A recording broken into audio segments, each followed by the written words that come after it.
रंजीत जी, अंत में मैं यही आपसे सवाल करना चाहूंगी कि इस 3 दिन तक चल रहे इस आयोजन के जरिए भारत क्या हासिल कर सकता है?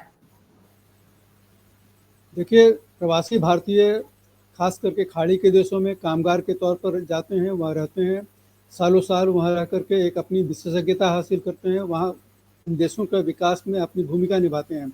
और सबसे बड़ा लाभ भारत को जो हो रहा है वह विदेशी मुद्रा भारत भेजते हैं। भारत को 80-90 अरब डॉलर की आय इन प्रवासी भारतीयों से होती है। तो इन प्रवासी भारतीयों के लिए भारत के लिए बहुत काफ़ी ज़्यादा महत्व है।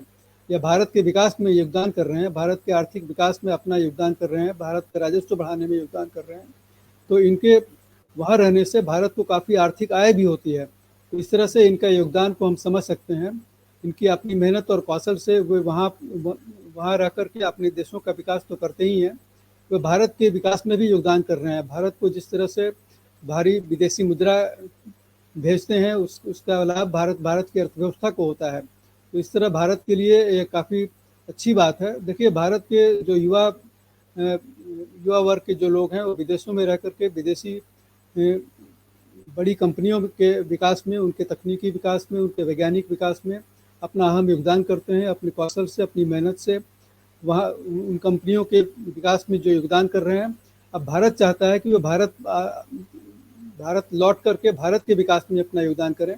तो और इसके लिए उन्हें क्या सुविधाएं दी जाए, उन्हें क्या नीतियाँ ऐसी बनाई जाए, इसकी चर्चा उनके साथ की जाती है। जी, बहुत-बहुत शुक्रिया रंजीत कुमार जी, विस्तार से इस विषय में हमें जानकारी देने के लिए कि किस तरह से हम जब डायस्पोरा की बात करते हैं तो उसका न सिर्फ उन देशों में जहां वो बसे हैं वहां उनकी राजनीति में उनका योगदान होता है, वहां की इकोनॉमी में उनका योगदान होता है, लेकिन भारत की अपनी जड़ों से भी वो जुड़े रहते हैं और कहीं ना कहीं वो भारत की प्रगति में, भारत की ग्रोथ में किस तरह से योगदान दे सकते हैं, इस विषय पर चर्चाएं होती है।